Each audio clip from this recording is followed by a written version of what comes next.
It's the word. The word? So, welcome, the God of the Woods. I'd like to welcome my guest, who will be much better at talking about God of the Woods than I will be. No pressure. Summer Flynn. Summer, how are you?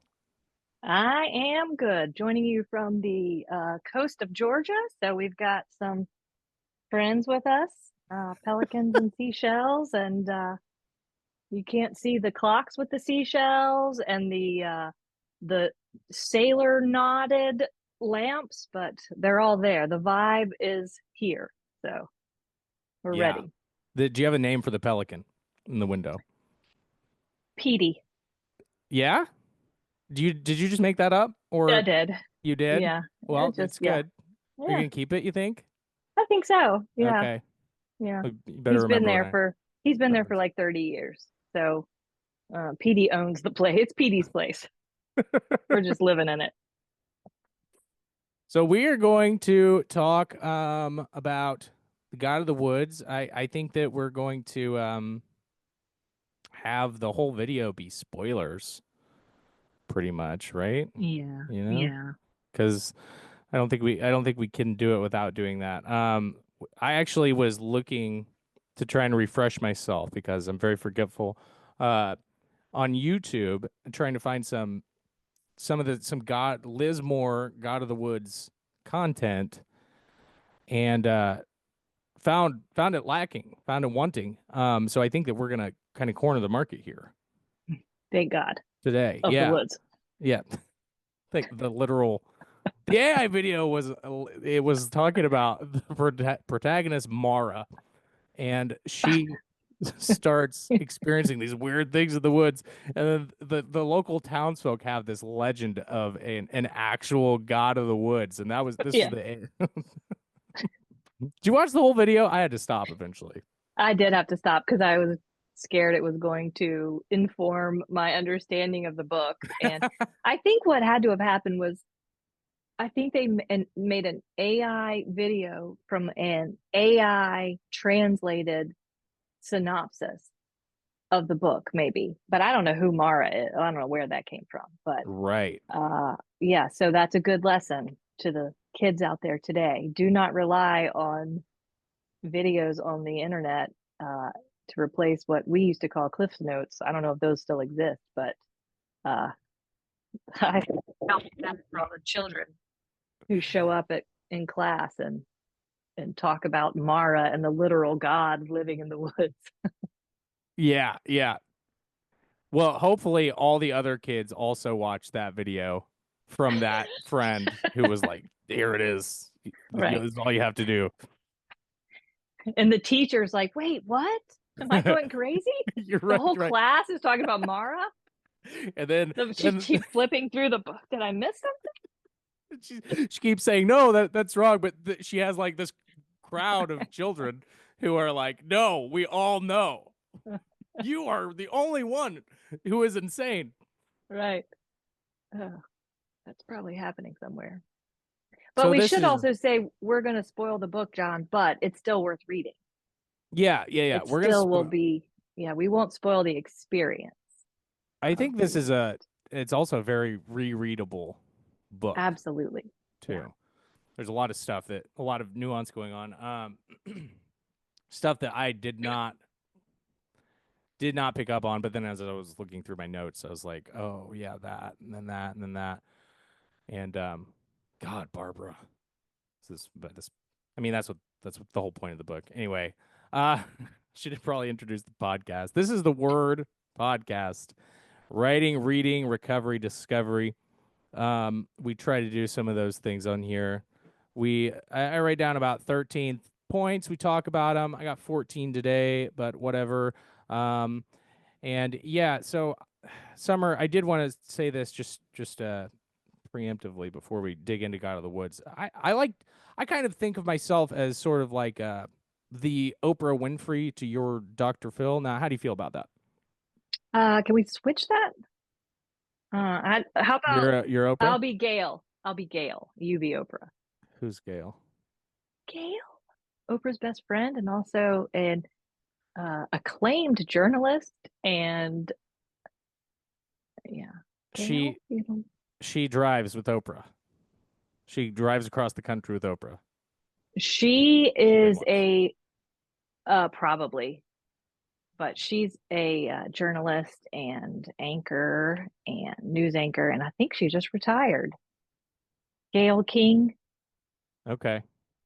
So you're Gail. Is that what? I'll be Gail. Yeah, I'll And be Gail. I'm You Oprah. could be Oprah.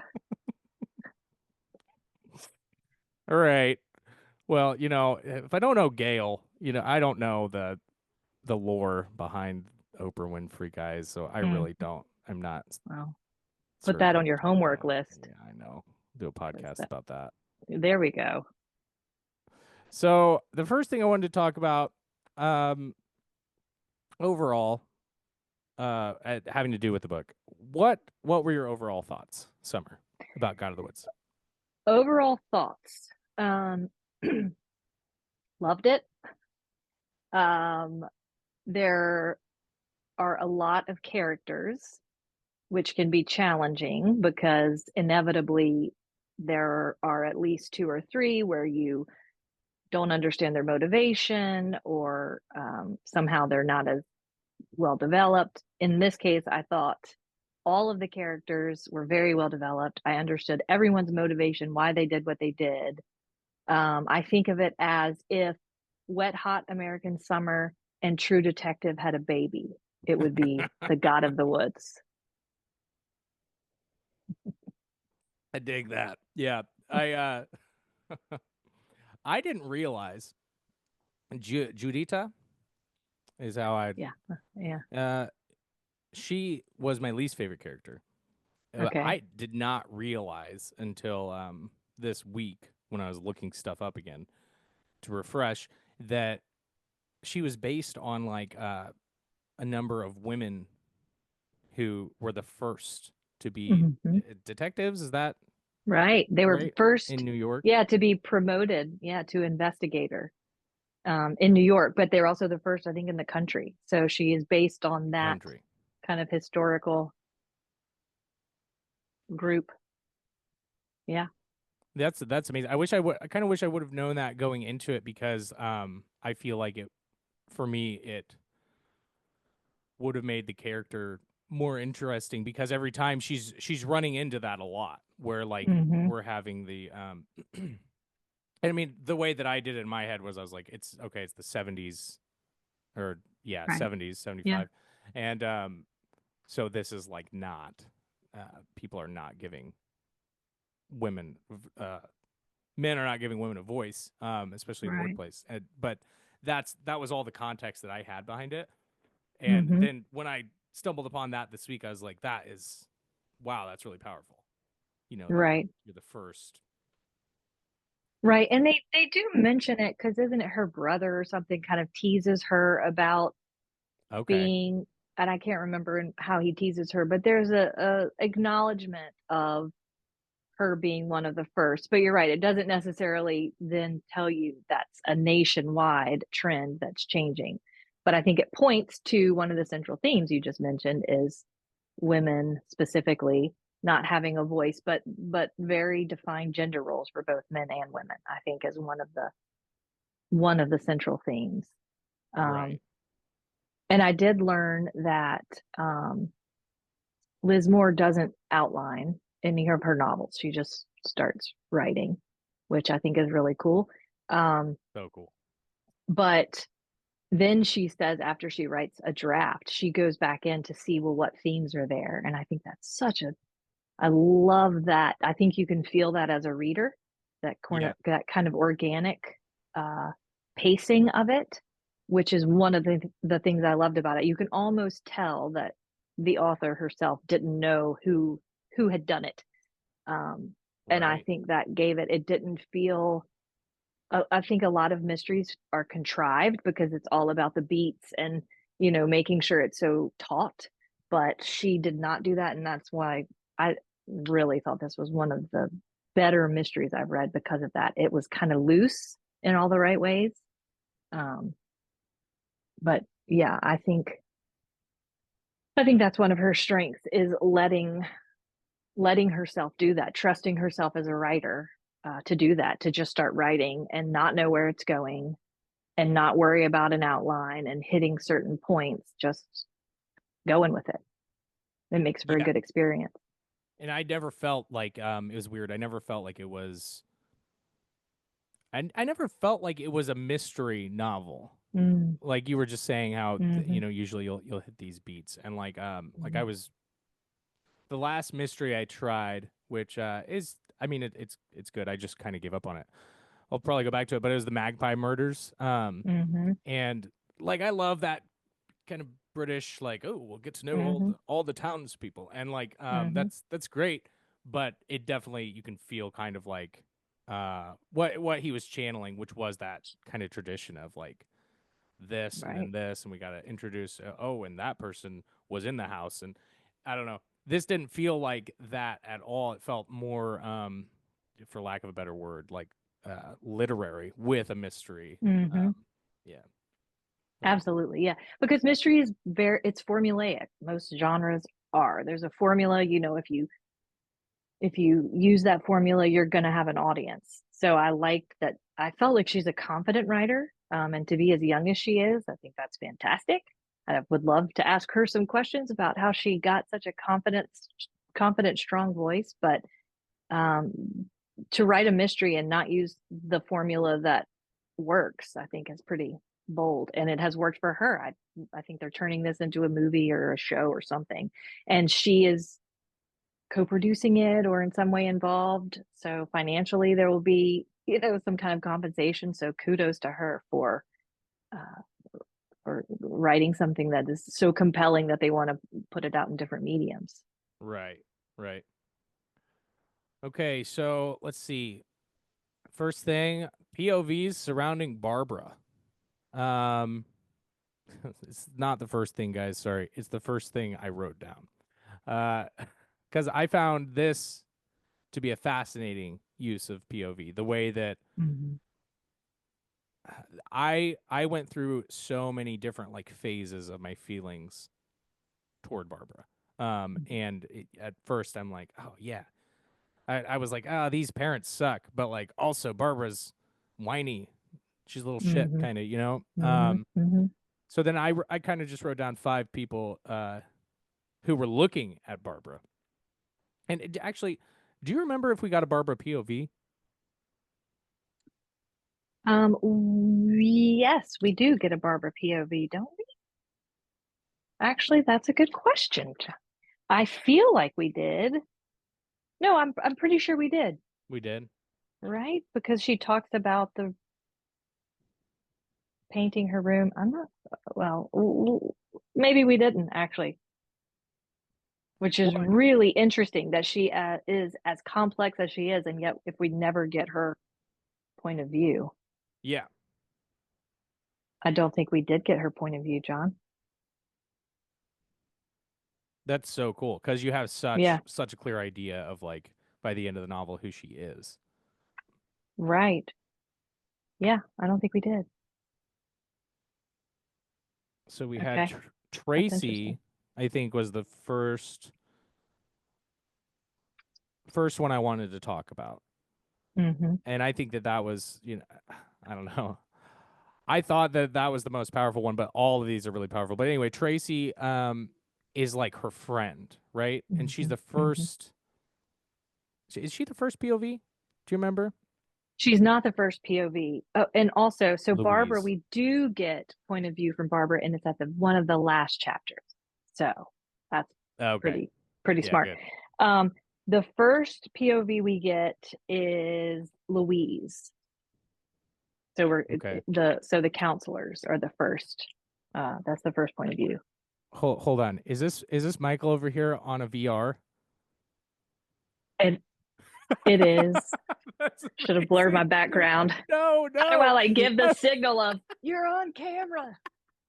Don't flail. No, Yeah, it I is. want I want to keep it in because I've seen him slowly behind you walking past with it on, and he's like in his own Mm-hmm. world over there. That's Oh, amazing. he is. Yeah. Yeah. That's why you blur backgrounds. That's why you do it right there. Yeah. He's living his truth. Are So, we allowed? Are we allowed to keep him in? I Maybe you mean, should ask him. I think we have. to keep him in. He's Yeah. in. He's in the podcast. I could do. Well, the question, we'll keep him in. That'll be fun. We'll see Yeah. what he does. Yeah, that'll be We'll see what he does. the eye grabber. That's right. He'll be our eye candy. Yeah.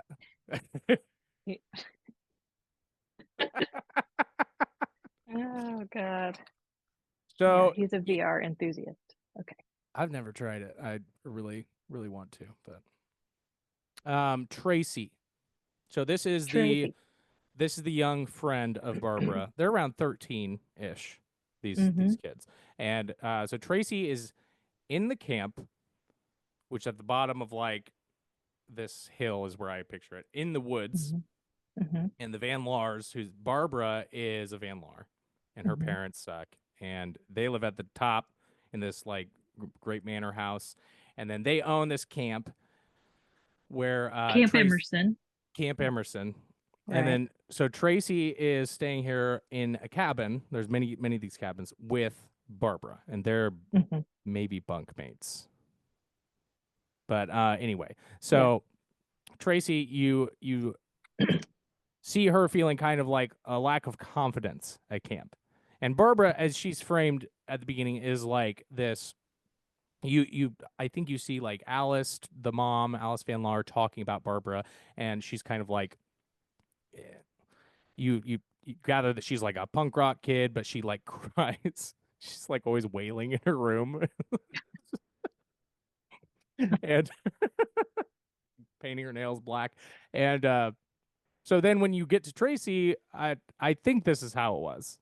Correct me if you know better, but and then you get to Tracy, and she's talking about Barbara, and Tracy's feeling very alienated in the camp as a new kid, and her parents just went through a divorce, and her dad has like this young hot thing for a girlfriend, and the kids aren't really nice to her, but then Barbara's like, I'm gonna be nice to you, you know, and so then you kind of like see, without Liz Moore telling us, you kind of see that Barbara is like, okay, yeah, I feel alienated all the fucking time by my family too, and like I'm gonna be nice to you. Yeah, there's a theme of like the outsiders that I think is introduced pretty early on. So Barbara feels like an outsider in her family. Tracy feels like an outsider just because of, you know, the shakeup in her home life. It sounds like you've got the whole premise of the novel, the fact that you've got these rich people who own the land, but then you have the townspeople. So there's all these like divides, class divides, gender divides. And I think that's probably another one of the themes, is just this, what does it do to us when we feel like an outsider? And kind of that finding your own people and the links that you go to find that connection. But it allows us to see Barbara as not just the punk kid, but also she's compassionate. You know, she reaches out and forges a friendship, and oh God.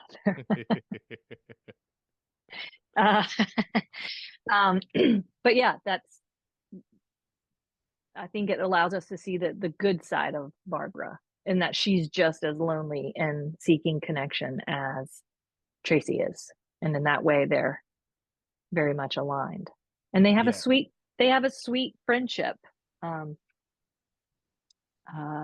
that makes them very human, I think. Especially at that age, you kind of fall in love with your friends at that age.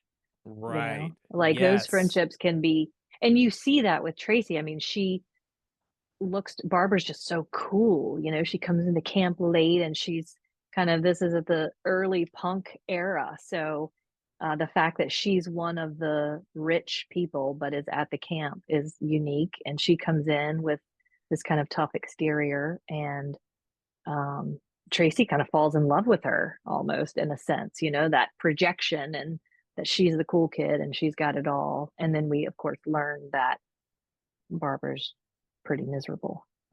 Yeah. Despite having it all. She really has nothing in some ways. God, what a happy ending for her. But I'm like, yeah. I'm always like, oh, somebody's going to find Barbara on that island. like sadly, Spoiler. I'm not like, I don't, right. I feel satisfied with the way it ended, but yes, yeah, she's like on that island, and I'm like, oh, Barbara, somebody's gonna find you, and that's not gonna be good. But anyway, You think? I don't know. Self-reliance. It's that. I think she's good. true, true. She's she can survive on her own. I don't think she needs people. I think she's gonna flourish on that island. That That's what I like to self-reliance think. point Yeah, is just so good. right. Oh It my is god. so good. We got to cover that at some point, but Yeah, it's down here. Yeah, it's down here, number 14. But we'll get there. we'll make sure we get to it. So now we got Alice Van Laar, who to me is the most interesting Hmm. character. And so she starts out and she's lost her son. Now her daughter's lost. Hmm. And like, but Alice is just like in a haze in Hmm. 1975, like Hmm. complete. And then we get some Hmm. flashbacks Hmm. to show kind of what happened Hmm. up until the end, where we've got this, we keep going back and forth. Um, and we've got this kind of like resonance between Barbara and Bear. Um, Barbara, barbaric. That was good.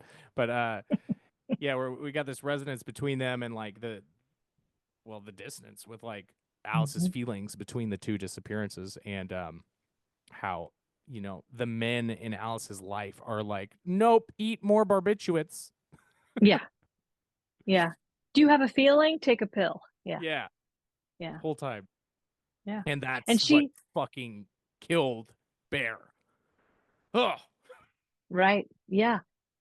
And she's I think the first outsider we meet, right? So she's an outsider to the Van Laar family, and then I can't remember her age when she marries Peter, but young. he's like 29 years old or something, and she's a teenager essentially.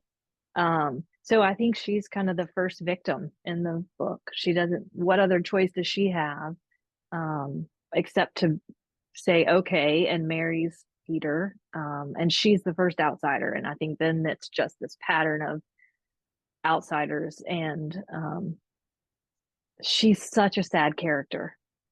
Oh, so sad. uh, so And she sad. loves Bear. There's never a redemptive moment for her either. Like it's never going to get better. There's no peace for her. Ugh, Right. it's awful.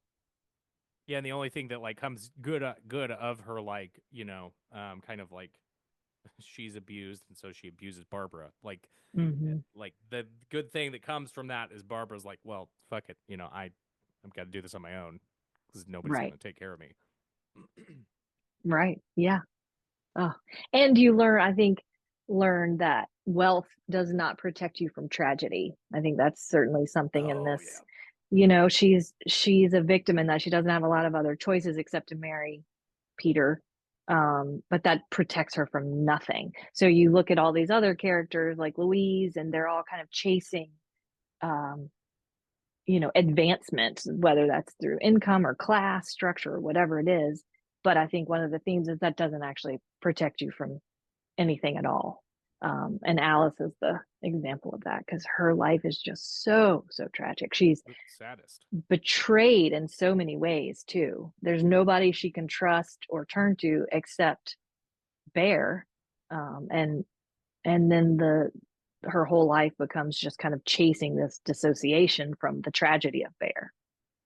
Was Uh, she so so she was drinking, right? And but she was encouraged by Peter yeah, to yeah, God, yeah. so much that's like coming back as I'm talking about it. Like so she Because she would loosen up at parties if she would yes. drink, and And she he wasn't a wanted her great loose. host. Right? She was Yeah. kind of a antisocial. He wanted her, the hostess. That was her role as his wife. So she needed to loosen up in order to do that, and so she starts day drinking. It kind of talks about how she kind of starts her first drink earlier in the day.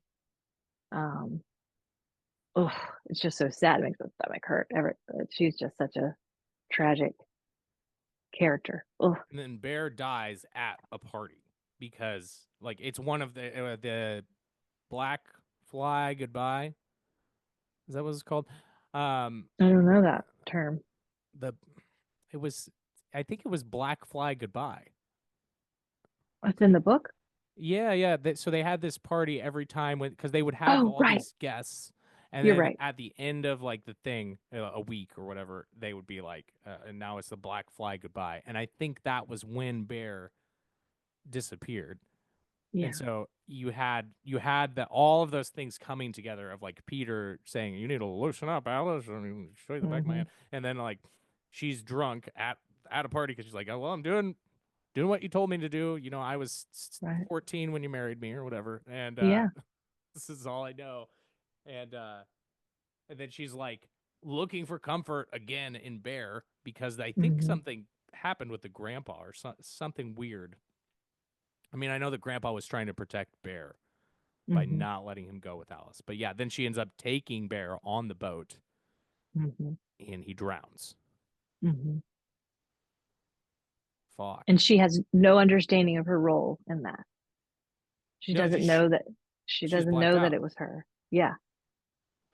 Ugh. Take a breather. Take a drink. Oh man. All Yeah. right. So Dark. That's dark. Okay. yeah, and like what a great who done it. Alice Yes. Alice did. She didn't know. She did. Like I Right. did not feel robbed at all. Like Right. that what was it? The mystery writer, the cozy mystery writer. She did the one where it was the first person Hmm. narrator. Do you know what I'm Hmm. talking about? I think so. You're talking about a different mystery writer. Different mystery writer. Yeah. Yeah. Yeah. The main one. He did Um, Poirot. Agatha Christie. oh, right.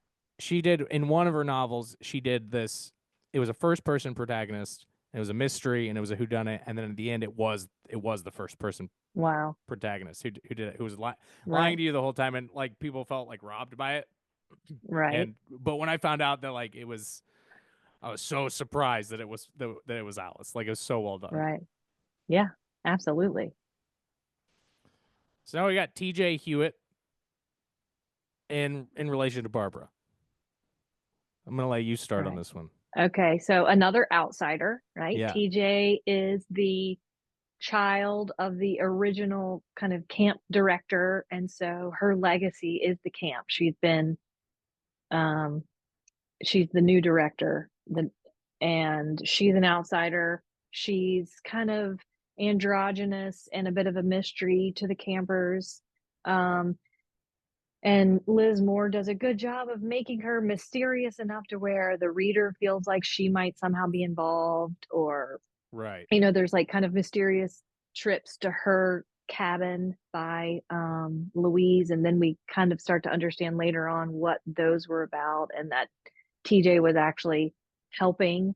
But there's enough mystery around her to where she was, in my mind, one of the top candidates that she was somehow involved, or and in a way she was, but not in Yeah. the way I expected. I thought it would be more of kind of a revenge because of uh, John Paul, who was a character we haven't mentioned yet, who's kind of the stereotypical macho man who's dating all the counselors and selling drugs or buying drugs. I don't even, drug addled and drinking, and kind of the party guy at the camp, but also the cool guy. Yeah. So yeah, TJ was another kind of outsider character, but she was part of the one promoting the survival skills, and you could tell she could survive on her own. But then she's wrapped in with Bear, and we learned that she and Bear were very close. Bear was like a brother to her. He kind of followed her around everywhere. So we get a lot of her backstory. I love that at the beginning, they're all very, like all novels, I guess, they're all very flat characters, but the point of views just shift every chapter. You're in a new point of view. And so you start filling out the maps of each character's motivation and their personality and their histories in a way that makes them, every one of them feels like a highly developed character to me, which is really hard to. I mean, it is a thick novel, but I think that's a hard thing to do and to do well. But I loved TJ. I mean, she was kind of the, she just didn't care what people thought of her and did not subscribe to the gender roles, um, you know, which was refreshing to have one character who wasn't kind of caught up, wasn't a victim of their gender role. Because you had, of course, the mom and even Barbara, but also the men in the story. They didn't have a lot of choice. If you were Peter, you were literally a facsimile of the Peter before you and the Peter before him. And Oh like you God, didn't have a that's choice. so good. You had to be the man of the preserve and the manor. So it was nice to have TJ, who was to me the one to kind of cleanse all of the gender roles away, and she was just her own identity and had a huge role in the book in terms of furthering the action, um, and the character motivation, but also just she might have even maybe lost more than anyone else in the story in a way, and was probably the strongest character, because whereas the mom turned to different vices, TJ turned to self-reliance, and just getting stronger.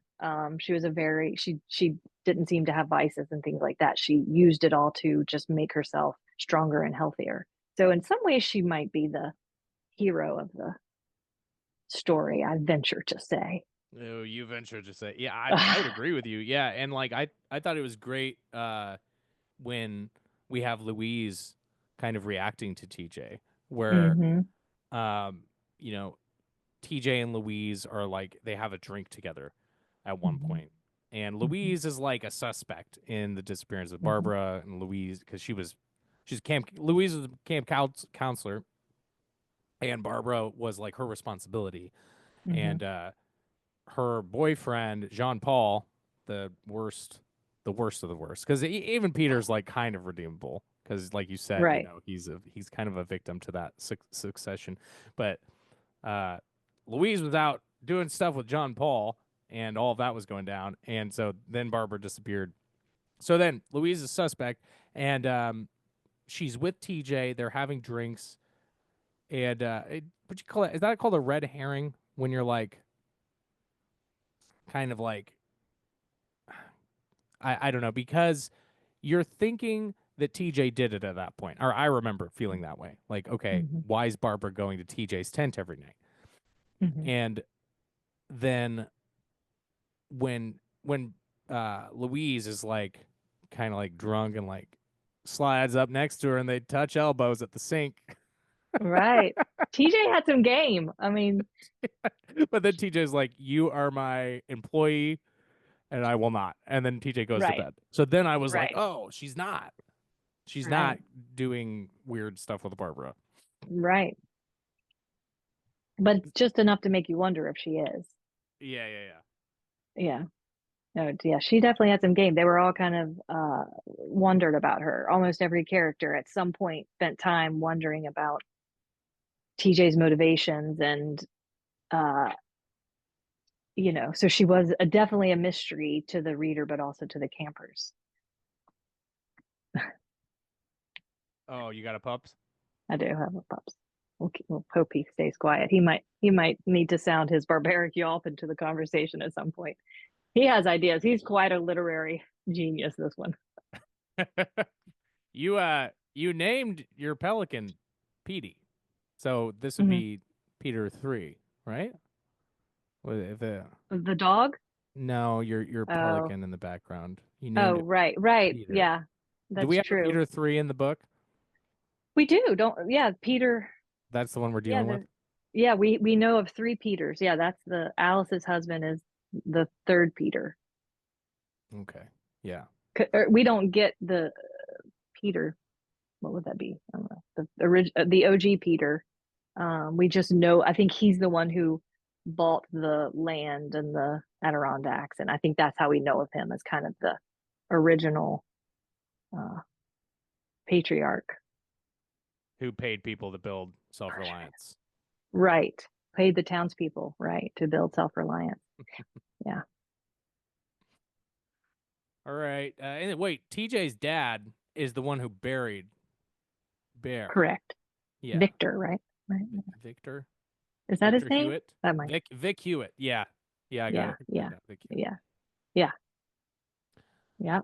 Okay, so Louise. Now Louise, we talked about her a little bit. Mm-hmm. She's the camp counselor, and there's Annabelle was her like subordinate kind of Correct. other camp counselor in the thing with her.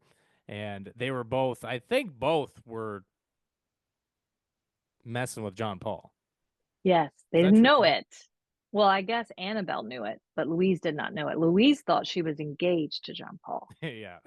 Um, because she was trying again. Oh, it's so brilliant that we understand her motivation because John Paul's a jerk, but she's with him because she's trying to take care of her younger brother, Yeah. who is kind of really just neglected by her mother, I believe. So she is just trying to level up and marry to have some money to help. She's going to have her brother move in with them. So we completely understand why she goes along with things as long as she does, even though John Paul is a complete jerk. Annabelle, I don't know Annabelle's excuse for wanting to be with John Paul. She liked to party, I guess, and he was the party man. Well, I think that Annabelle was related to like a higher class family. Yes, Is that? And so I like think so. they were like trying to ship those two Right, together. Yeah. And then, right. right. And John Paul kept like, every time Louise was like, no, John Paul, I'm not doing it anymore. He was like, I'll take care of your brother. Right. And then he would get mad and yeah, like yell at her or yeah, he was not a likable character. No, One of the few characters actually that Liz Moore did not even try to make redeemable. He no. was just there was nothing about him to like. And at one point with John Paul, you have Barbara's bloody clothes in his car. You Now, do. do you remember why? Because TJ, didn't they plant that Oh yeah. after John Paul beat up uh Louise. Louise went to TJ and they hatched the scheme together. Uh, uh, and yeah, I guess to trying to help Louise because so that Louise wouldn't be a suspect, but she was anyway, because John Paul said she had the drugs or something like that. I think he kind of turned Louise in. He was just trash, Yeah. but very rich. So affluent but trashy. So there's that. And then Louise would be considered, I guess economically trashy in that way, but yet had a lot more integrity than he did. John Paul. Mm, yeah. Yeah. And I don't think I have too much more to say about Louise. I liked her. I definitely preferred the previous three more surrounding Barbara. But Mm-hmm. uh, as far as being in their heads and like Mm-hmm. as people, um, but I did like the motivations, like you said. Now I did have a question that I forgot, but before we move on to this fifth one here. So do you think as far as building characters, because it's like you really get in with the characters here, in God of the Woods. So what do you think? Let's take, I don't know, any one of them. How do we build that? Like if we want to do that ourselves, like how do we build? Is it the events? Like okay, now I can refer back to this event that happened to this character, and that's why they're doing this. And like events and motivation, like are those how we actually build out what this character's like and how they're reacting to it, or what do you think? Because yeah, there's definitely I know each one of these people still. Mm-hmm. I think it's probably their past. It's, Past. the tension that their past has created that affects the present. So, um, to me, that is what creates motivation. So whether that's done through actual events or exposition, it is understanding where they're coming from so that when the character makes any kind of action, you understand why they're doing it. It's that, psychologists always say, you shouldn't judge other people because no matter what decision or action someone takes, it makes sense to them in the moment. So it's applying that to your characters. So if the character, plants bloody clothes in the trunk of someone's car, we have to know why that makes sense to that character. We have to be like, oh, right, she did this because of X, Y, or Z. So that is done, I think, through exposition or events from the past that are informing that moment so that Like you know. TJ was friends with Bear, and so that's why. Right. And she's And close with she's Barbara. protecting Louise, who has just been beat up by John Paul. And Right. TJ like really wants to stick it to John Paul at this point. Because she kind of is the mama bear, who's taking care of the campers in her own way. So I think that's what it is. You have to apply that same psychological kind of theory to your character so that no matter whatever zany thing they do, it makes sense to the character, and that does not translate unless it makes sense to the reader. Okay. Yeah. Yeah. I always like find that hard in my own writing to pinpoint, and like so Mm-hmm. that's nice to have kind of a because like I've speculated that it's like the events what happened in the past that kind of like culminate, but it's like at the end it's kind of like magic. I think it is. Practice, And I right? think it's something, to me, that's something you cannot think about while you're writing a first draft. That's something I think you go back and look for. And if it's not there, you add Right. in. I don't think Which you can. When it does happen in the first draft, it is totally magic. It's the alchemy of the creative process that you don't even know. It's like subconscious mind takes over, and if later things all like the cogs in a clock, and you go back and you read your draft and they're all kind of turning in the same motion, it is absolute magic. Because if you did it on purpose, it feels too contrived. So it's always that balance that a writer's trying to strike between doing something intentionally because they're really good at their craft and just being very in touch with their subconscious mind and letting that kind of take over and using symbols and language to get that across.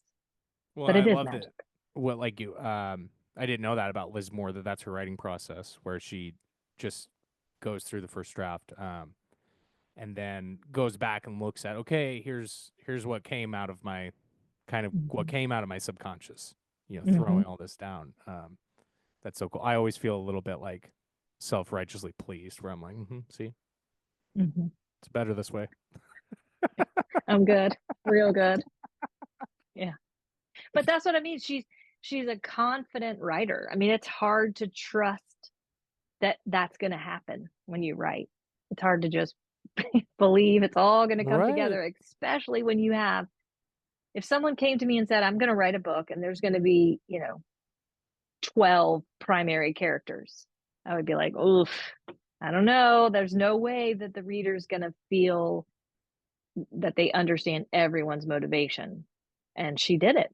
So I think there was a good bit of confidence on her part to just let the words flow. And then she probably had a really good editor as well. I didn't look to see who her editor was, but she probably had a very good one.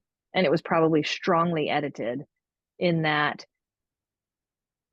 she wrote it and didn't go multiple points of view. She just kind of followed these meanderings. And I don't know this to be true, but then an editor came and helped order things in a way that built the tension, was very in control of the tension building. That was one of my favorite things about the book is how in control Liz Moore is the whole time, but yet not so much that it felt contrived.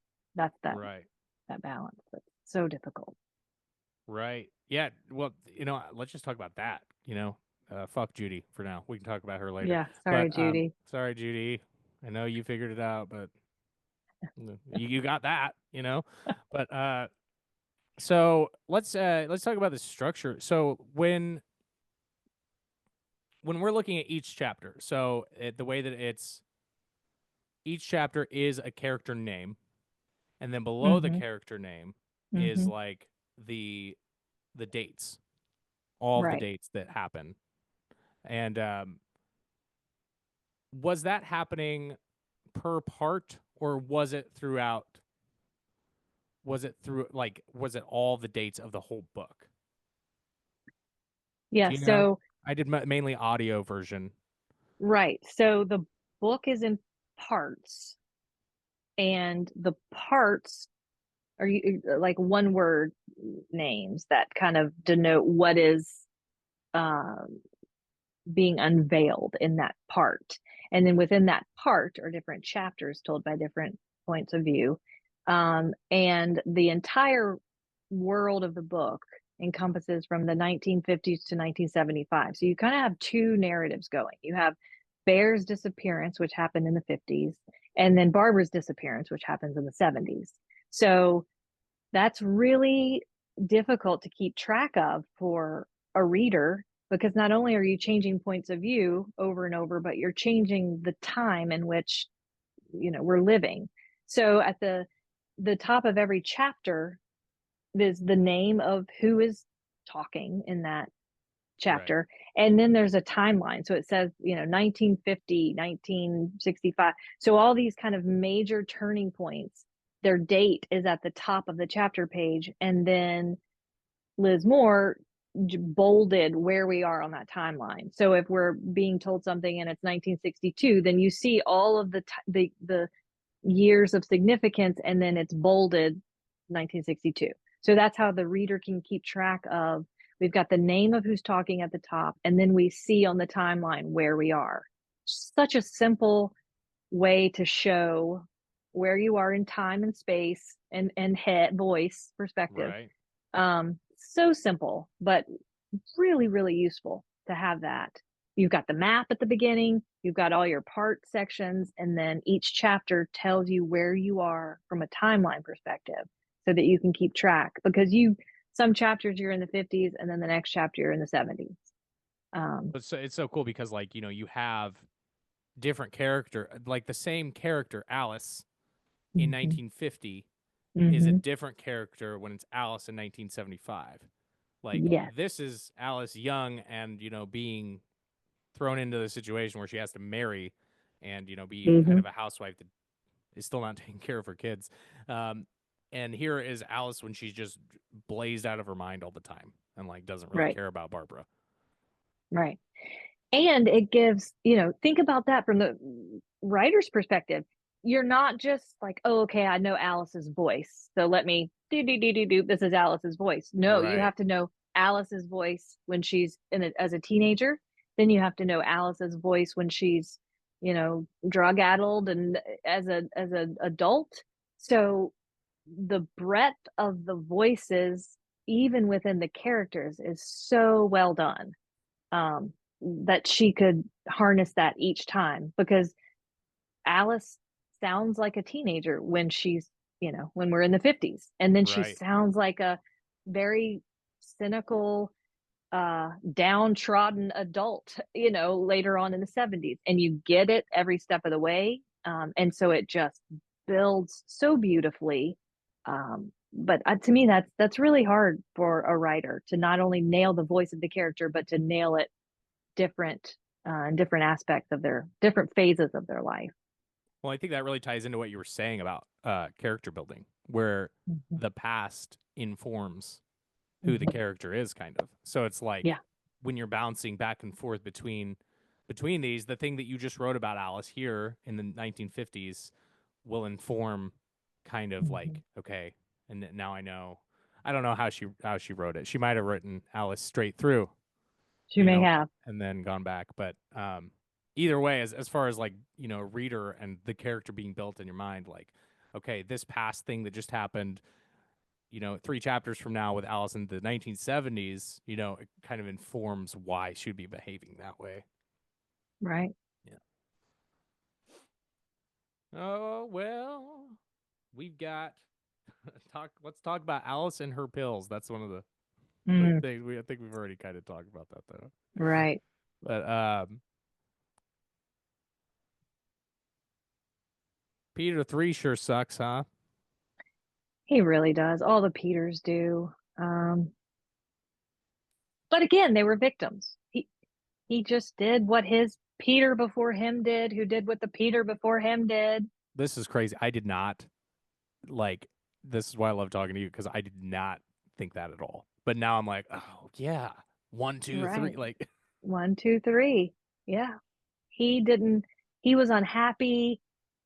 Um, he was just kind of like an older John Paul in that he just had certain expectations. He was supposed to grow up and host some really good parties and have a very demure, pleasant lady on his arm. Um, and that was what else. No one expected anything else from him. So it's sad in that way, but he was still unlikable because you want him to, I don't know, somehow change the pattern, but he doesn't. right. And he's a jerk to Barbara. You know, he's also, I mean, I call him a victim, but he's also the abuser who keeps people in little boxes, especially his wife and his daughter. And even Bear did not seem like a happy child. No, he's like Because sweet. he's so sweet, but he also knew what was expected of him, which was to grow up and do all the same things his father and grandfather and great grandfather did. But he would rather be running around in the woods. But he wasn't going to get that. That was not going to be his future. He was going to have to just carry on the legacy of the Peters. Right, and you don't get that part of Peter. You don't get to see Peter 3 in the woods like Bear was. Right. So you have that too, kind of adding to that. Yeah, Right. that element of compassion, because like I could see where, you know, I could see where somebody would read this book as a man and like kind of latch on to the parts where we're talking about which this is a big theme, so of course it comes up, but latch on to the parts where we're talking, where we're in a female perspective and they're kind of having Mm-hmm. a disparaging attitude toward the men. And so like I could see where a man would read it and then latch on to those things. But that's the thing, is that like Liz Moore is not just doing that. She's incorporating this. Um, no, look at Little Bear. Like that's just Peter when he was little. Mm-hmm. Like, and Mm-hmm. you know, he was just playing around in the woods, and then he had to become this awful thing because Mm-hmm. everybody shaped him into it, you know? And so you're like, Mm-hmm. thank God Bear disappeared. Thank God Barbara disappeared. Like they're the ones who are breaking these kind of chains, and it's a girl and a boy both. Um, I mean, you know, I don't want Bear to disappear, but kind of better to Right. leave him as a, you know, this good, sweet thing. But yeah, I didn't. Wow, I didn't even think about that before. Um, yeah, Yeah. And it makes it to me the world more realistic because I mean, as much as it's of course very easy to always assume there's one group of people who are victimized, but it's never right, that. It's always more nuanced than that. And so, yes, we live in a patriarchal society, but you can make a great case that men are just as trapped into roles as women are, even today. Still, right.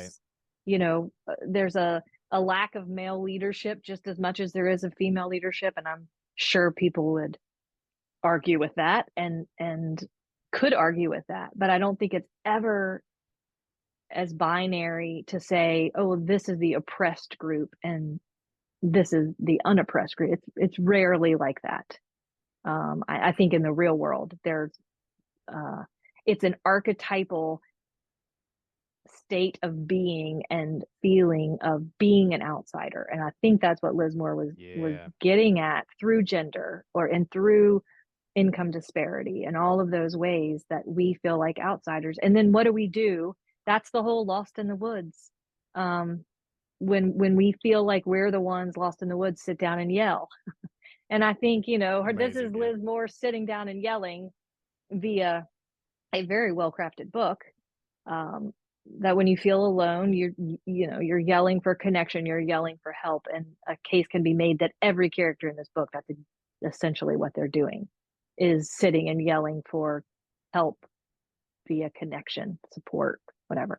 well, except for TJ, who is kind of the representing the self-reliant one, and then is imbuing, you know, her student Barbara with that same Mhm. self-reliance where, all of this stuff is kind of integrated. And it's interesting that like TJ um is like you said earlier about how she's not really involved in this gender um thing at all. It's kind of like she's Mhm. transcended it in a way of just she's just I'm just doing this, this is what I do, and I'm self-reliant. And so like kind of like she is the representation of that integration of like Mhm. both sides of this, and like, no, fuck it. And I don't need to scream because you know what I mean? Like Right. these other people are very isolated. TJ's not really isolated, and she's trying to help people. And so she's saying, you scream and I'll come and I'll help you because I'm good. Right. Yeah, but also she seems lonely. Yeah. So, you know, Yeah. being, I think one of the themes that compelled me the most is this idea of self-reliance, and at what point does it tip over into being something that harms you? Right. Um, you, I think the whole book is about the need for connection, and all of the things that separate us: gender, class, income, survival skills. It, we're all just seeking that connection, and being having survival skills is great when you're TJ, and it's noble. You're teaching, these little campers, these little kids how to be self-reliant. But then we've got Slitter, who we haven't talked about yet, but he's also self-reliant. He can live out in the woods Right. forever. So I think it's Liz Moore is always looking at where is the tipping point where something that seems noble becomes something damaging. And self-reliance is the same way. It seems like, oh, it's so noble, I'm self-reliant, I don't need anyone. But you can also have a really miserable life when you're completely self-reliant. So where uh, she takes all of these ideas where it should be binary and it's not. And I think self-reliance is one of the themes where we might say, oh, it's noble in this character, but it's not noble in the serial killer who can live in a cave for 2 years. So, Right. but it's the same skills. So we'll talk maybe in a little bit about shadow and stuff, but I think that's the reader, when you read this book, I think you're aware of your own projections. So you assume the killer is John Paul or one of the Peters, or it's easy to project onto these bad characters. Um, and so you almost the book requires you to own your own projections, because no, it's mom, it's the nurturer, it's the so we find ourselves, I think that's what's so brilliant, is that we're projecting even as readers. It's like she's like putting little crumbs out so that our own projections can be identified and taken back, so that we learn a little bit about our shadows, a little bit about projections, a little bit about that balance of when something that's considered noble can actually become a vice or become something damaging to the self. So, goddamn, man. I was so frustrated by Slitter's character the whole book until you Mm, just said that shit. That like, as far as thematically, like looking at TJ versus Slitter, like, oh my god, yeah, it yeah. went askew. So how do how does that, as far as like, because self-reliance, like with Shadow, like I was a few weeks ago, I was just like YouTubing this guy, some British guy talks about Shadow and Carl Jung, Mm-hmm. and what was it? Something he said here.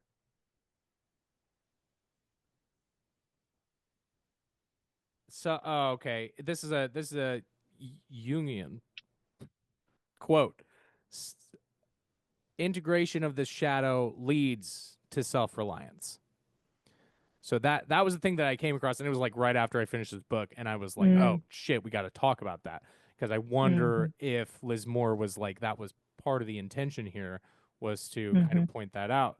So like, as far as it sounds like what it's saying here. What Carl Jung is saying is integration of the shadow leads to self-reliance. So what we want to do is we want to integrate the shadow.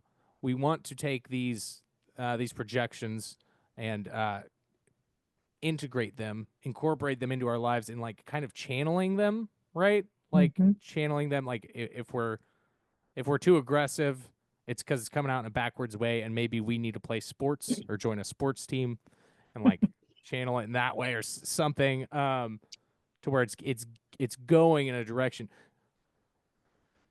Is that accurate? Actually, what do you think about that description? Because Yeah, I I don't want to think that's misrepresent the idea. well, I can't speak for Carl Jung, though I'd love to believe I could. But yeah, I think that's it. The goal is integration. And the reason that is the goal is because it leads to a more holistic personality, but it also leads to a more pleasant life. So you're Yeah. not constantly reliving dramas with people who really have nothing to do with the external person. They're all dramas within ourselves. So I think the goal of integration is to have a more joyful, pleasant, holistic experience as a human. And it's interesting to think of this book in terms of that quote because self-reliance to me is noble. It's Camp Emerson, right? And Ralph Waldo Emerson has the essay on self-reliance, which talks about the premise of that essentially is that fostering that is good for us. We need to be self-reliant. But then if you look at the epigraph of the book, um, it says, quote, the only thing to be dreaded in the Adirondack woods is losing oneself in the forest. So to me, that goes right in line with what Carl Jung is saying. So you want to be self-reliant enough to integrate all the parts of yourself so that you don't get lost in the symbolic forest. That forest can be pills like Alice, it can be Right. hyper self-reliance like TJ to where you don't let anyone close to you. It can be, aggression like John Paul. So we're kind of seeing all of these characters and their shadow sides. Um, but yet she tells us at the very beginning of the book that is what to fear is the losing oneself in the forest. So of course it can be the literal forest in the Adirondack forest, but I think it's also losing yourself into that dark forest of the soul where you don't know who you are and where you are and you can't orient yourself. You don't know the pieces of yourself. You're constantly reliving dramas with the external characters in your life. And all of those things bleed energy from us. And I think she's, in my opinion, talking a little bit about the negative effects of that self-reliance. And even during, if you'll Right. recall in I think it's in Tracy's point of view, and it's the orientation for camp, like on the first day, and they're being told the rules, and Tracy's character says they're talking about the if you get lost in the forest, sit and yell as a rule, and that the quote is the reason for this was provided. An attempt to extract oneself from the woods could lead to disorientation, could pull even an experienced woodsman irretrievably into the Adirondack forest. The terrain was dense with thick underbrush. When the trail was no longer inside, it all looked the same. And it makes me think of Alice. And it makes me think it's all these people who got lost, Trail looks the same. symbolically. That's fucking good. Right. Yeah. So they're all lost. They've all been disoriented in some way by grief, by pills, by self-reliance, by Mm. the class structures, whatever it is. And once we get disoriented, we've lost the path that leads to wholeness, you could argue. And so that's when it's, as you said earlier, you sit and yell for help, connection, whatever it is. Well, because so as you're talking, I was kind of thinking the idea of integration of the shadow leads to self reliance, and so with TJ, it's almost like her getting lost is integration, almost like the idea of f- fully integrating, like if when I get obsessed with spirituality, and I'm like, no, I have to meditate, and I will. I'm like, or else I'm gonna whatever lose it. And like maybe that's also at play here, where it's like, because yeah, I was thinking of the two with Slitter and TJ, and just Hmm. how TJ's lost in the woods, and maybe Hmm. that's it, is that she's she's lost in her in the idea of integration, maybe. I don't know. Yeah, no, I think you're right. That's probably how she integrates, is to be lost. She's so capable. Um, it's hard to imagine a situation in which she wouldn't prevail or save people. So I do think if maybe she needs to get a little lost, she needs to be a little disoriented because she's so isolated. And even when she is protecting the counselors, she withholds herself to a degree. So it again is looking at it's the same trait in her as this noble counselor as it is in the serial killer. It's the exact same skills at play. So it's our projection of which one is noble and which one isn't. So that's our participation in the story, is kind of owning those projections, our own projections. Right. So like owning, if I'm TJ and I could become Slitter. Is that kind of the idea?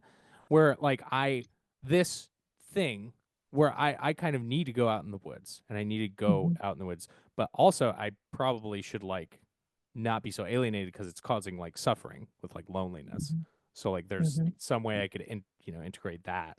But like I could become that kind of I could become that Slitter side more. Right. And we know that because we think at some point she may have done it. So True, yeah. those two, it's like those are in my opinion, the mirror characters of one another. TJ and Slitter are the mirrors of the same individual. The person who wants to like connect with nature, who wants to be self-reliant, who is looking for home.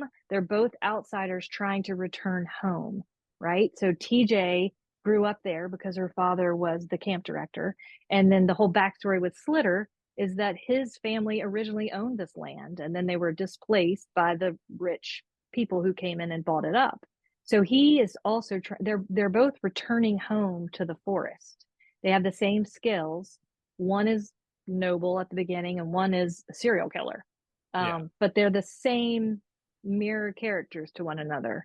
Um, their motivations are the same. They're seeking to return home. Um, and we see in a way TJ seems more of a sadder character to me than Slitter, who has his own motivations and is trying to escape, the police, but return to his home place as well. But he doesn't seem lonely to me. Whereas TJ, it seems like over and over she has an opportunity to connect with a human and she stops it. And we understand why, because generally it's this position of power. She's the head of the camp. She shouldn't be having friendships and things with the counselors. Um, Right. but it's our own judgments that make them different when really they're very, very similar characters. Mm, mm, that's good shit, man. Oh, all right. Let's see here. The framing of poor Carl. I forgot about Carl. I know Carl. Yeah, it, So I don't remember his last name. Do you? I don't remember his last Yeah, name. it doesn't matter. Carl's Um, fine. and I think Carl is just there to further this idea of the outsiders and the income disparity, and also, if I had to choose the weakest storyline, it would probably be that. It feels the most contrived. Yeah. But it's, I think, a reason to have his wife traipsing through the woods and giving us someone else to potentially think Mm, could have done Scary it. Mary. Yeah, Scary Mary.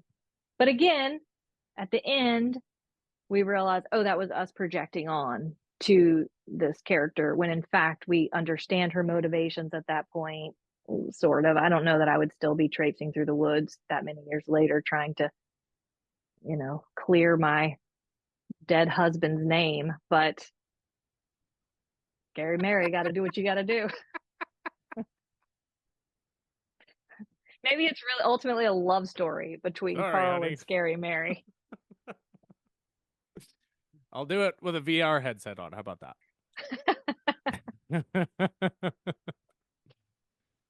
um, yeah. I was she the one, was Scary Mary the one who Tracy who led Tracy out of the woods? I think so. Yeah. Do you know? Kind of Yeah, pointed. Yeah. yeah. There's like the shadow figure, and I was like, all right, here's the Yeah. supernatural god of the woods, Mara.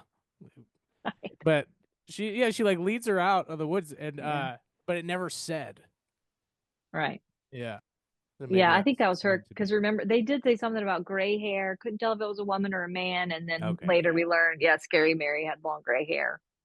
yeah. Uh, yeah, but really, probably one of the flatter storylines was that one, in my opinion. I mean, it's it's a mild complaint, but if I had to choose something, that was probably one of the weaker storylines for me. Though I Yeah. did like Carl, like um, he was a real likable character. But I don't know that I felt like I knew Mary enough to really understand why so many years later she's still trying to clear his name. Right. She should have had like I don't know why it's algae, but like algae Oh, like in her hair, and like she's like I'm looking for my dead husband. maybe that's what happens in the movie. We'll see. Right, right. That's how you fix that plot hole, is you Right, make her crazier or on crack or right, something. right. I But think it was just like a thematic decoy. That was her whole purpose, was just to kind of make us think, oh, there's some other person in the forest. And at that point, we didn't know if it was Slitter. This is a new character in the forest. So I think it was, I wonder if she was dropped, if that storyline was kind of dropped in after the fact.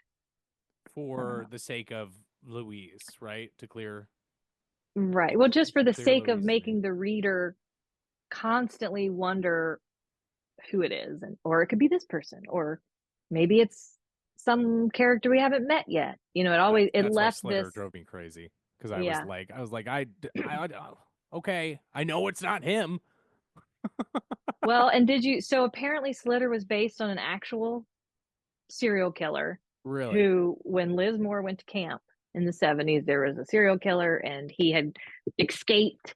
And I think he died before she was actually at the camp. But anyway, she said she grew up with stories of this Adirondack, serial killer who evaded police by living in a cave.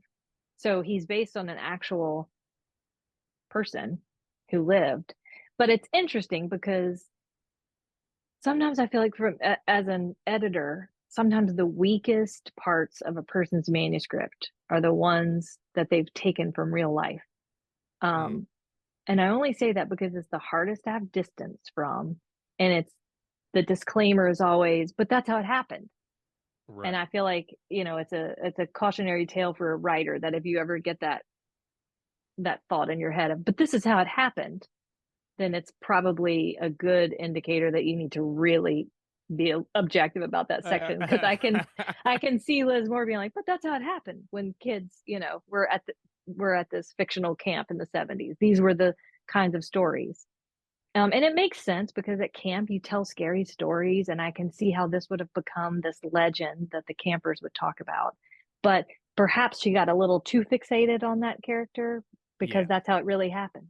So I think that's a good rule for a writer, is to, anytime you have that kind of knee jerk response to a section of your writing, it maybe is extraneous. Well, you're the second editor I've talked to that has said that exact. Oh, really? Yeah, AP Canavan said the same thing about about writers say, well, that's how it all Right. happened, and it's like, and he was Right. like, no, it's not, you don't, it doesn't have to be, and so Right. like that's another reason why, yeah, like I think having an editor is probably so important, unless you really don't give a shit, but like Right. It's just, yeah, you can't see that. Yeah. You can't see it. And you have to remind yourself the second that you sit down and decide, that you have this amorphous experience that happened to you, and you're going to pick some words and line them up on a page to relay what happened, it's no longer yours. It is not your experience anymore. So unless it's your journal and you're going to keep it for yourself, which can be therapeutic and integrate, our shadow sides and all those things we talked about. But if it is for other people, it is no longer yours. So there is no, that's how it happened. It's not yours anymore. You still carry it, you have the experience, but if you're going to put it on paper and share it with others, it's not your experience. It's their experience now. It's a reader's experience. Well, and I like writing, I've felt this feeling of like, no, but that's how it happened. I mean, there's an element of like, for me personally, there's an element of laziness there where I'm like, I don't want to fix it. But there's also like, I've like had that where I'm like, this is how it happened. And then, somebody was like, that's not how it should happen. And I was like, all right. Right. So then I changed it. And then I was like, oh, and now this is how it happened. Like, it's like, I don't know. I don't know why. Does that ever happen to you when you're writing, like where you kind of feel attached to something and then you make it better and then you're like, I'm more attached to this? Right. I think it can be more therapeutic that way. And it's certainly more satisfying because you're in control of whatever the it is. Yeah, we have a tendency to yolk things in our head. And when we can piece them apart, there's can be a lot of magic in the threading it all back together. But we tend to think of it, I think, when you're writing, it's like in a block. And if you actually experienced it, well, it's all blocked together. It's a puzzle that you've put together and glued together. And so you're hesitant to remove any pieces of it because does that somehow degrade your experience? No, it doesn't. So you have to really encourage yourself to unglue the puzzle. And you can still have the pieces, but you might want to put them together in a different way. And at least allow that space for that. Right. It's, I mean, and it's a natural thing. I think everybody does it. If it's something that actually happened, it's really hard to see the parts of it. You just see it as the whole. And that might not be the best way that the reader wants to experience it. Well, and this is like, I'm currently working with you on a novel as my editor. And this was the book that you kind of suggested to me because my book has multiple POVs and you were like, yeah, this might be, a way, something to look at as far as structure goes. Mm-hmm. And so I think that like, I don't think it looked like this, like you said, too, Mm-hmm. where it's like, this was not the first, obviously it's not the first draft, but like there was probably heavy editing that went into, okay, so we're jumping back and forth a lot. So let's do Mm-hmm. this. Let's have this little map each chapter of like, Mm-hmm. this is the character, this is when they are. But you also Mm-hmm. see the whole timeline at the same time, Right. which is probably not how it happened. Right. Initially. I'm sure it's not how she wrote it. Yeah, definitely not. Um, yeah, I mean, to me, this this is one of the best examples of how to put together a novel with multiple points of view. This is like a template for how to do Yeah. it well. Um, and part of that is, you and I have talked about this, but this frustration to intrigue balance, which Liz Moore does Yes. so well. You have to find the balance where your reader is intrigued, but they're not getting frustrated. So, um, there's towards the end of the book, there's a one of Alice's chapters, and she's standing outside of Peter's room and she's so lonely and she's so disconnected, and the chapter ends with, quote, her ear to the door, and then hearing nothing, she turned the knob. And that's how that chapter ends. We don't return to that for like 8, 9 chapters. But we ultimately learn what's on the other side of the door, I think, through even a different character's perspective. But if we had stopped there, that could be frustrating for the reader because you're like, what's on the other side of the door? but it's not. It just keeps the momentum is constant. You're intrigued, you're not frustrated. So that's, I think, where what every reader has to find the balance, but especially at the end Yeah. of chapters. And you can feel it typically. It's just I know as an editor, you can feel like, nope, that's not where the chapter ends. Or, Right. oh, if you stop here, I'm intrigued. If you go on for 3 more paragraphs, I'm frustrated. So it's always finding that. And that's why you have to have an editor. You can't feel that yourself. Um, unless you've put the manuscript in a drawer for 3 years and then you go back to it, you might be able to replicate it. But in my opinion, there's not a really good way. You can force objectivity in certain ways, but it's hard to do it thematically. You can force it sentence structure, by like reading your book from the last sentence to the first sentence. But when it comes to the pacing and the plotting, you really need an outside help if you're going to have multiple points of view like this, because you need someone to help you um, find that benchmark for where it's tipping over into frustration. You want to keep the intrigue. You also want the reader to just relax into your voice as an author. You want to be authoritative enough, but not, it doesn't need to feel contrived. So that's the constant balance. And that's why it's hard to be a successful writer. Right, right. Well, and like, I can only speak from my experience. That's why I keep bringing it up. I don't mean to sound, like I want to plug my work on this God of the Woods video. But like, as far as when when I get to about the 3/4 mark, when I've put it in a drawer for 2 months, and then I'm Mm-hmm. reading it and I'm going through it, it's really exciting to do for Mm-hmm. like the first 3/4 of the book, and I'm able to have that like this is someone else's book attitude. But then 3/4 of the way through, Mm-hmm. I'm like, this is mine, and it's shit, and Right. I will just like the beginning of the book has so much red pen all over it, and then the Uh-huh. end is like nothing because I'm so sick of it, Right. So having somebody else, yeah. Right. Yeah, I think that means that means you're a healthy human. That's what I've found. The Thank people God. who read their book and they're like, God, I am good. It's typically, I don't know why. It's just it's blinders. You can't see it. So, uh, yeah, I think having even the best writers in the world, you have to have an editor just to help you with that. But if nothing else, just to help you find that balance. It always tightens the pacing. It always helps the characterization. Always.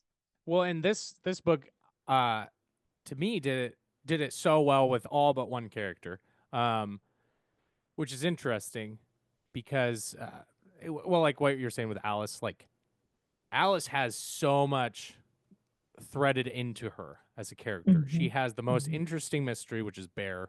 I Mm-hmm. mean, at least for me, and Mm-hmm. you're gonna figure out about Bear, and you're also figuring out you've got this weird tension between Daphne and Peter, and you're like, oh, and Mm-hmm. and then you find out that Daphne and Peter are in bed together behind that Mm-hmm. door, which hurts. God, Alice, poor Yeah. Alice. But when Poor she's like Alice. at the door, and then she's about to Yeah. turn it right, like Mm-hmm. if that's just in a vacuum, Mm-hmm. I'm like, no, you cannot do not do that to me or your reader, Right. or but because of like all of the character work that's gone into her, it's all interesting. Now with like Judy, uh it became for me frustrating at the end Mm-hmm. because I think that Judy ended up becoming, um to a degree, which is she's supposed to be the detective of the story, Mm-hmm. but she ended up becoming almost too much, just slightly detective, to where that scale tipped from intrigue to frustration, where I was like, all right, and now we're cutting the Judy chapter right here so that way I will Mm-hmm. want to get back to it to figure out about Vic Hewitt and how Judy just talked to Alice and Alice was like, talk to Vic Hewitt. And so, but then the chapter ends and then I have to wait. And it was kind of Mm-hmm. like, it took me out of the book because it felt like a device. So that was for Judy's character at large for you. You just, Yeah. And I wasn't yeah, hooked into her character too. So I think that yeah. where it worked with Alice for me, Judy, I mean, I still love reading Judy's stuff, but that was the most frustrating probably thing for me in the reading. Okay. Well, well, and I wonder if Liz Moore were sitting here on the podcast, if she Hi, might Liz. We say, loved your book. "We love you, Liz." Gonna watch the movie. In fact, I've got her one of her older books. I'm gonna start reading. But anyway, if she were here, I wonder if she'd say, "But that's how it happened." In terms of Judy, but Right. that's what in New York, and that's what I mean. Sometimes you Oh, potentially it was a right. blind spot for her because she's like, well, that's that in New York State and the female investigators. I would hate to lose Judy because I would hate to lose the moment. Spoiler alert. Um, when Judy discovers Barbara and Oh, so turns good. back. So good. Yes. So Judy becomes again maybe another maybe a hero of the story. She's the one Yeah. who really saves Barbara. Um, so I mean, you'd lose that moment if you Right. didn't have Judy. Um, I'm Well, I just trying think to think of what if you just pulled the thread of Judy out, and what all would we lose? oh, it'd Um, be it'd be terrible because that is such a good moment because mhm, she's under the radar of all of this investigation. People are like, you can't do that, Judy. You can't do that, Judy. mhm, And then she's like, yeah, I found this, and they're like, whatever, you know. mhm, And so she's able to like be in that position of power of like not because she's not mhm, like I don't know. She doesn't need to sell out Barbara, but she's also gotten invested in the story of Barbara to where she's like, "You good?" And she's like, "Yeah, I'm right. good." And then she's like, then she leaves. I don't think you pull Judy out, but I think that I would have been more invested in Judy's character if I would have, which you said that this was in there, so I just missed it. But Mm, maybe mm, maybe a little more emphasis on the idea that she is, um, in that first wave of women who are mhm, becoming mhm, investigators or detectives and in the country, because then I would have mhm, been a little bit more like, oh shit, okay, yeah, maybe. right. And she's also, this the book chronicles her path towards self-reliance too, because in the beginning she's like living with her parent. She is one of the few characters who Yeah. seems to have a functional relationship with her family. She's very supported, she's connected to her family, and then over the course of the novel she becomes more self-reliant, moves away from the family. So there's also that at play during the book, that she's sort of an antithetical kind of hero to some of the other ones who haven't found the balance of self-reliance. And it seems like Judy is one of the ones who finds the right balance of self-reliance. She becomes confident, she trusts herself, but she's still connected to other humans. Oh, damn. So she might be like the only character that finds that balance. And Barbara, potentially. Which is why she's the most boring to me because she's the healthiest. Let's dig into that a little bit, John. No, no, no. It's not me. It's everybody else. Yeah, I think she is the healthiest character. Definitely. Yeah. Yeah. Hmm. It's We'll a big take that problem. offline. It's fine. All right. What is it? I don't know if there's anything else that we haven't covered here. I got this little document on my phone here. Oh, okay. Yeah, this is probably the last thing that I have, and then I'll turn it over to you for ending thoughts. But Okay. who did you think the culprit was originally? Not of Barbara, but of Bear. Or who as the novel progressed, who did you think? Yeah, I assumed it was probably John Paul was involved, or one of the Peters. And again, Yeah, that was Grandpa. projection. That was, Grandpa was real weird, and Grandpa was weird. he was weird. And then I started to think TJ was somehow involved. That because I wasn't entirely sure of her motivations, and I know that was on purpose because Liz Moore made us so aware of every other character's motivations. So keeping TJ's motivations a little more mysterious made me think that she was somehow involved. I didn't want her to be involved.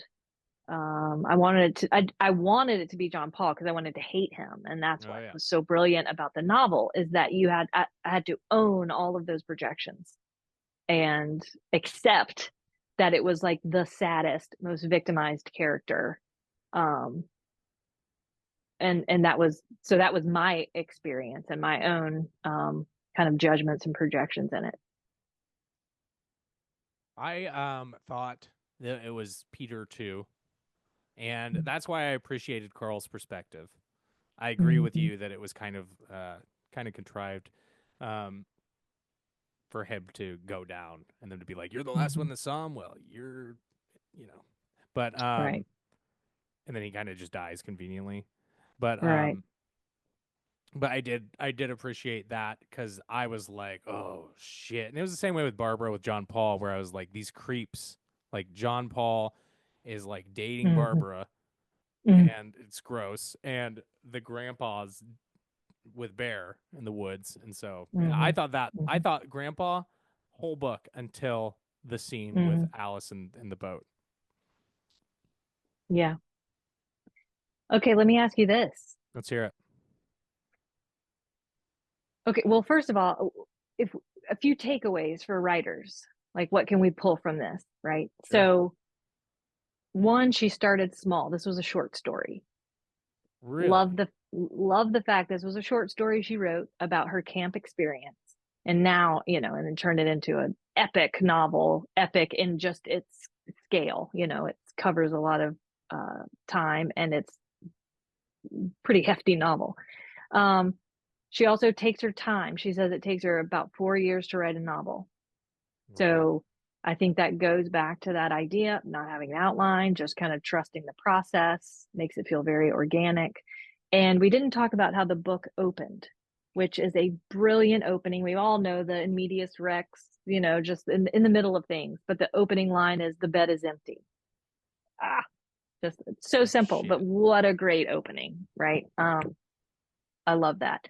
Um, and we already talked about that frustration to intrigue balance that I think she does so well. But what do you think of the title, The God of the Woods? What does it mean? Why is it titled that? What do you Why is it think? titled that? Hmm.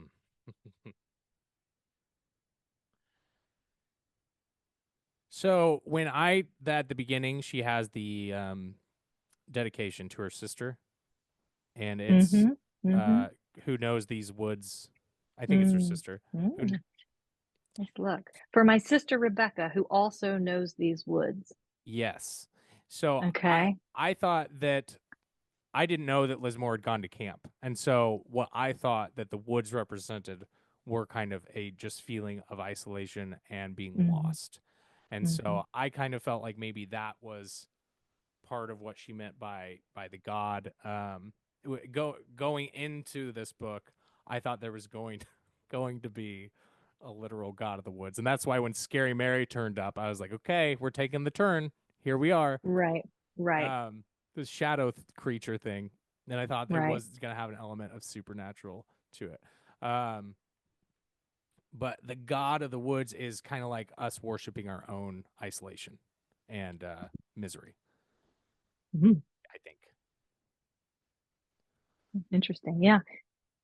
Well, I probably agree with that. Yeah. And Well, then goes in back, I each think. character having their own kind of their own kind of like this is what I worship, which is like, I TJ worships self-reliance, and so then it kind of goes askew Right, right. Yeah. because then So we're she's lonely. right. So we're all in the woods, yeah, looking for our own God. The God is different for each person, I guess. Yeah. Yeah. Yeah. What do you think of I love cover design. So why, we got the pink paint, right? Why is that on the cover, do you think? And I'm just curious why is it that important that it would be on the cover? Because Barbara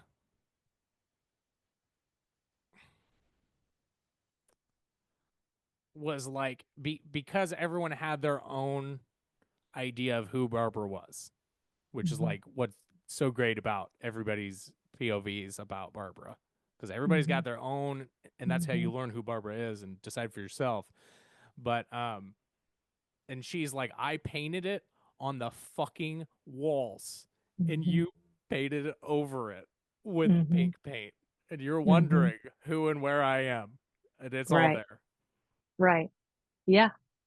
Yeah. I thought it was interesting that that made it to the cover. It's a small-ish detail, I guess, in the book, but very obviously very important. But yeah, I thought that was great. Just what a kind of the pink washing of who Barbara is, and we know that under the pink paint was her art that she drew on the wall. And I wonder if Liz Moore would talk about shadows and projections if she talked about the themes of this book, because to me that's a great symbol of it.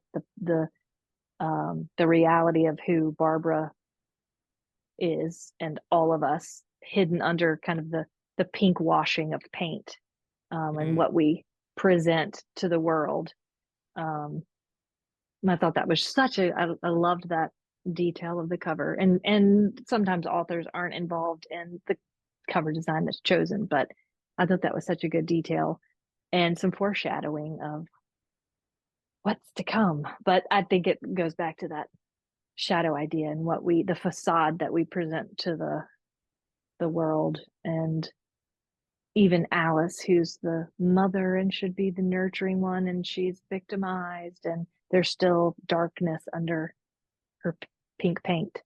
Um, Right. so yeah, I guess that's Liz Moore. Maybe that's the action for the reader, is to see, to get lost in the woods, see what's underneath the pink paint, and find your own God in the woods, whatever that is. Find that balance so you don't tip over into the unhealthy shadow side, but can integrate find all those parts of the selves that are lost in the woods. Mm. And therein lies the God of the self. Do you think that's what the God of the woods? What does it represent to you? I think that's what it's the wholeness of the self. It's the archetypal returning home. It's the hero's journey, the dark night of the soul, but in this case, it's a forest that we all get lost in it. It's everyone's destiny to get disoriented in the woods, and to feel alone and disconnected and an outsider. And when that happens, you sit down and yell. And we saw how all of the different characters yelled. And, um, you know, it's for Barbara, it was painting on the wall, her anger through painting on the wall, or for Right. Alice, it was through pills. Um, but they're all, metaphorically yelling, sitting down and yelling, and it's who shows up as God, and ultimately that's the wholeness of the self that shows up, in my opinion. Or that's what they're all kind of searching for, is taking back all of those different parts of themselves that they've lost along the way or projected onto others, and answering their own call, kind of finding your own inner TJ, that person who can answer your call and whisk you to an island of safety where you pick fruit off the trees, and you're, unburdened, and there are no roles to play. And I think Barbara found that at the end. She seemed peaceful. No one else really seemed to have a lot of peace in the book, in my opinion, except Barbara and Judy. And the fact that at the end it was their reunion was a Oh yeah. really beautiful moment of the two whole characters who got lost in different ways. Obviously, Barbara's always lost, right? She's never found in the way that we want her to be found throughout the book, but obviously she's found at the end, because she's found peace, and she stepped outside of the roles and the expectations and the pink paint, and she lives in a place where she can paint on the walls and do what she wants and be who she wants. And um, she sort of answered her own call that she yelled from in the middle of the woods. Man, that's a great way to end it, I think. Oh, tied it all together. Judy and Barbara meeting, the two whole. Mm-hmm. Oh, you good? Yeah. All right. Yeah. And then she just swims away. Love it. Swims away. Did she swim? She's in a I boat, thought wasn't she she? Oh, was she? Okay, I maybe. don't know. I don't know. I don't remember. Yeah. I'm gonna change it. That's not how it happened. She was Okay. swimming. Yeah, she was swimming in my Well, why mind. would she be swimming? I guess that makes no sense. I want her to be swimming. I Okay. want her to swim for it. Okay. All right. So now we have the task of getting in touch with Liz Moore and having her on the channel to Sure. discuss and ask all of these things. So, We'll ask her, who the hell is Mara? yep. What does God look like in the book? And was Judy swimming at the end? Yeah. Yep. What's Judy swimming? We have to know. We're not going to reread it. We're not going to know. Not gonna check. We are sitting down and yelling. That's what we're doing. All right, Summer. Well, this has been an absolute blast. So glad we got to read the same book and talk about it. So cool. And thank you for suggesting the book to me in the first place. Oh, yes, thank you. It's been a joy. All right. You have a great day. Enjoy the beach and Peter. All right. Peter 4, the Petey. pelican. Yeah, Petey. Sorry. Yeah. He's breaking the chains of the. Yeah. He is. It's a new dynamic, new era for Petey. All right, John. Thank you. Bye. Bye.